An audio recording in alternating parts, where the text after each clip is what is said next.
What is up guys, welcome back to the channel. This is Dr. Hamstang and today is my final review of the OnePlus 13, a phone that I've been using as my daily driver for the past 1 month, and of course got a lot of things that I do want to share my thoughts on, and I always like to break it down into 4 main segments over here just to give you guys a more comprehensive overview of how this phone has been for me. So yes, without further ado, let's just get right into it.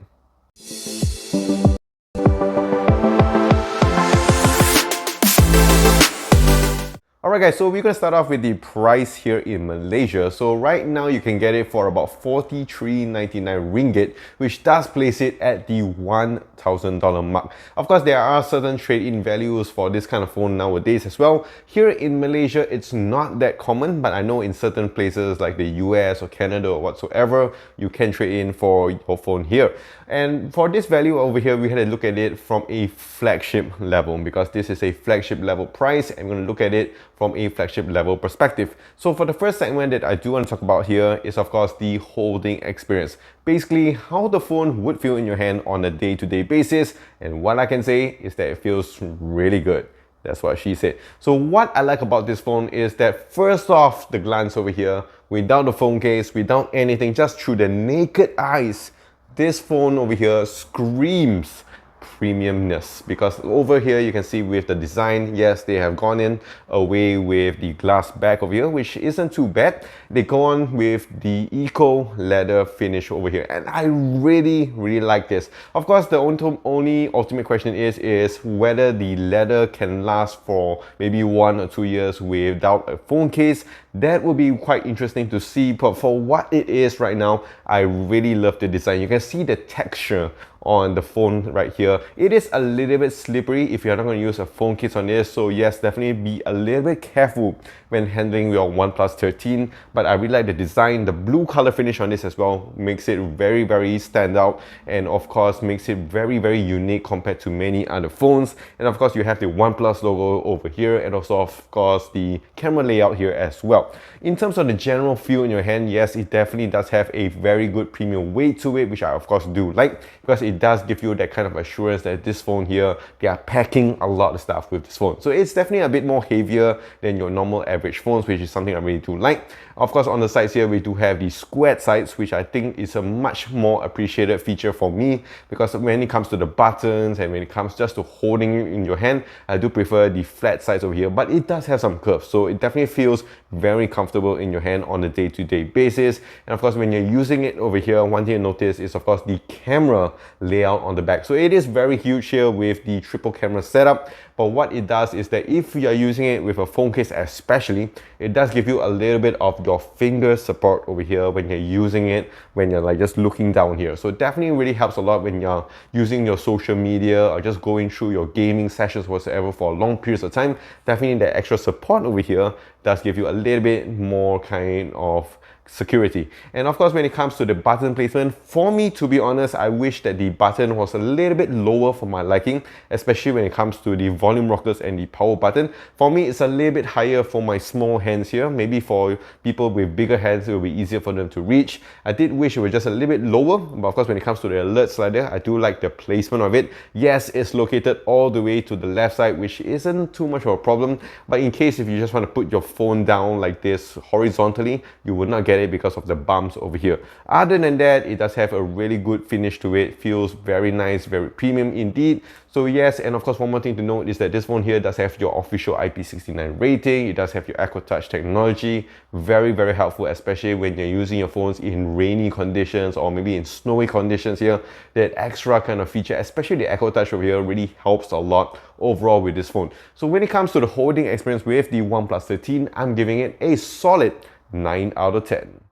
Alright, so now we're going to go on to the next segment right now, and we're going to talk about the viewing experience. So basically I'm going to cover the display, the speakers, and also the haptics with the OnePlus 13. When it comes to the haptics over here, as you would expect, this is a premium phone, so they do give you your premium haptics. When it comes to just playing games, going through your social media, keypads and all that, it feels really good.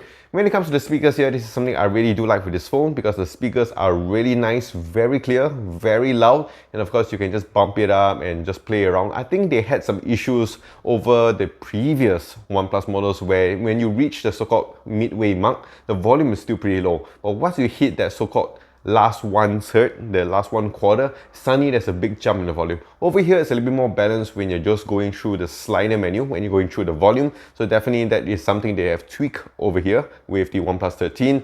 And of course, when you have a good speaker like this, you need a great display. So definitely with the OnePlus 13, you have your huge display over here. You have, of course, your AMOLED colors, 120 Hz, all that good stuff that you would expect to find on a premium phone, you will have it here. Of course, if you compare it to many other flagship models, you can see a little bit difference here and there, but for what it is, I think the display here is really, really amazing. I've been watching a lot of shows over here. I've been watching a lot of the Disney What Ifs and just a lot of movies over here, and I really like the colors that does come out from here because it feels really nice and it looks really good, and of course couple that with the speakers, it does give you the full package. So overall, when it comes to the viewing experience over here, one more thing I have to add on again is the Aqua Touch technology, because definitely helps a lot, especially like here in Malaysia, or maybe if you just finish your sports and you have some sweat, you know, on the display over here, and sometimes you just want to just make an emergency call or whatsoever. That technology they have implemented on this is really, really helpful. So definitely this is a feature that I wish more companies would implement on their phones, but of course we have it here with the OnePlus phone. So overall, when it comes to the viewing experience on this, I'll give it a solid 9 out of 10. Alright, and of course moving on to the third segment, let's talk about the user experience. So basically, I'm going to cover the software and hardware kind of things over here. So when it comes to hardware, yes, it's given all the super guns here. It's all given all the right bullets, the right armory. We do have the Snapdragon 8 Elite processor over here. We have the latest UFS 4 storage. We have, of course, the latest LPDDR5X RAM. So definitely, when it comes to just performance, this phone here, the OnePlus 13, is a beast. Over the past few years, they have always provided you with the fastest and smoothest experience, and definitely over here with the 13, it follows through. Yes, I know the 8 Elite does have some processor problems here with the heating and whatsoever, but I think the cooling system on this has really helped a lot. So in terms of just gaming sessions, I played some games for quite some time. I did some multitasking, some picture-in-picture and all these other things, and to be honest, I didn't really notice a lot of heating with this phone.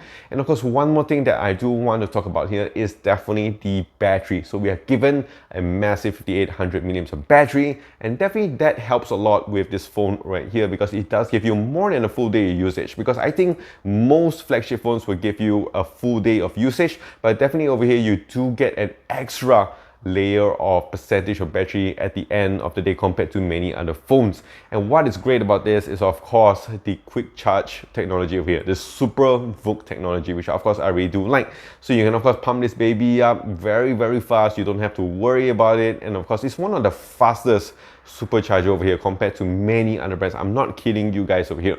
And one thing they have of course implemented with the OnePlus 13, which they didn't really do with previous models, is the fact that even if you're using like a GAN charger or any other fast charger, it's still able to detect it as fast charging, not the Super VOOC kind, but of course it does give you that kind of fast charging to give you that speed to charge up this phone here for quite some time. Because normally if you're using other kind of chargers, it does charge up pretty slow, but over here with the 13, you don't have to really worry about it. And of course, when we talk about the software side of things, I can go on again. When it comes to Oxygen OS 13, it does give you your so-called very simplified, minimalistic software with of course a lot of cool features. But of course, we have to talk about the AI stuff here as well. And what I like about this is that yes, it's keeping up with many other phone companies when it comes to AI. When I use the AI photo editing stuff over here, like the AI eraser, enhancement and all that, it really works pretty well. I'm not sure whether I'm just using it because I'm doing it for the phone review, whether I'll use it for a so-called daily usage, especially when it comes to object erasing. I think that's a really, really amazing feature, because when you're just going out in the mall and you always worry about people passing by you or walking behind you, you don't have to worry about it. Just take a shot, do the editing right after you're taking the shot. And I think the processing on this is really, really good, because they're able to just give you that kind of natural looking photo. Even they have erased objects or even certain people, which of course I really do like. Of course, you do have other stuff like with the so-called dynamic island on the top here, where especially when you're using your SuperVOOC, they do come up with the icon here, the battery and all this, which is really cool. I did wish that they would have added a little bit more features to it, a little bit more customization. You know, it's all Android at the end of the day, but for what it is, I think the AI enhancement on this is really, really nice. And of course, you do have your Google AI here as well, which works really, really nice. And of course, you couple that with the processor, it just works very, very seamless, very, very fast overall. So when it comes to the user experience on this, I will give it a solid, again, 9 out of 10. Alright guys, so last but not least, let's talk about the cameras with the OnePlus 13. So over here, we have the history of OnePlus phones when it comes to the cameras and of course, when it comes to the images. And to be honest, I would say it does kind of follow through again with the OnePlus 13. Don't get me wrong, like the photos here are really nice, very amazing, good dynamic range, a lot of saturation, a lot of kind of processing over here to give you so-called that very natural looking image, but of course making it look better with that kind of sharpness and blending it all around. Of course, with plenty of daylight, you don't really have to worry about it when it comes to portraits, when it comes to objects or whatsoever. It takes really, really nice shots. But of course, if you just want that super natural feel, for me, I didn't really find it here with the OnePlus 13. I know they have the Hasselblad color calibration with this here as well, but somehow it just looks a little bit off for my liking. Some people might like this feature, but of course, for me, I just like a little bit more natural feel when it comes to my shots. If you guys like that more kind of animated look, a little bit more saturation, a little bit more contrasty, you will like the cameras that does the shots that come out from these cameras over here. When it comes to video as well, it's very stable, very smooth, so you don't really have to worry about it. But again, when it comes to the OnePlus phones, when it comes to consistency, I think that's the main keyword when it comes to flagship phones. Whether it can remain consistent under tricky conditions, whether it's like seamlessly dark, maybe it's very dark, or maybe you're taking few people all around, you know, just so many kind of situations that you can put yourself in, whether it will give you the best shots on this. And I would say most of the time, maybe 6 or 7 out of the 10 times I've taken shots, they do turn out really, really well. But sometimes in that 3 to 4 times, you know, you just want to show it off to your friend, it doesn't really come out really that nice. And that's, I think, one of the myths when it comes to OnePlus phones. But again, don't get me wrong here, I do like the cameras on this. It works really, really nice. I did wish they had given us a bit more freedom when it comes to their Pro mode and their Pro video here as well. But overall, the camera on this works really, really well. So overall on this, I will give it a solid 7.5 out of 10. Alright guys, so that is it with the OnePlus 13. Of course, these are just my thoughts. Alright guys, so that is my thought. Alright guys, so these are my thoughts on the OnePlus 13. And of course, the ultimate question is, should you go out and buy the OnePlus 13? Again, this is a flagship level phone. And of course, when it comes to flagship level, we have to consider many, many things. Yes, the price is one thing, how long the phone will last. This one here, they'll give you about 5 to 6 years of software updates, which is pretty decent if you think about it, because you can use this phone for a very long time. Because if you look at the processors and all the hardware stuff on this, it will be able to last for a very good long time. So that's one thing that I really like about the OnePlus phones, giving you that longevity that does come with this phone. So if you think about it, 1000 divided by maybe 4 to 5 years, that's about $200 spent every year. That isn't too bad for a flagship level phone. Of course, like I mentioned before, you have a lot of crazy features on this. One thing I forgot is of course the wireless charging here, which of course works really, really fast as well. So it is definitely a very, very complete phone, and definitely something I would recommend to a lot of my friends who want to have a good simple phone, but of course that does have all the bells and whistles with this. The only drawback on this, I would say, is of course definitely the cameras, but other than that, it performs really, really well. Of course, these are just my thoughts and my opinions. Let me know in the comment section down below what you guys think about the OnePlus 13. Of course, if you guys enjoyed this video, do click the like and smash that subscribe button, and I'll see you guys in the next one.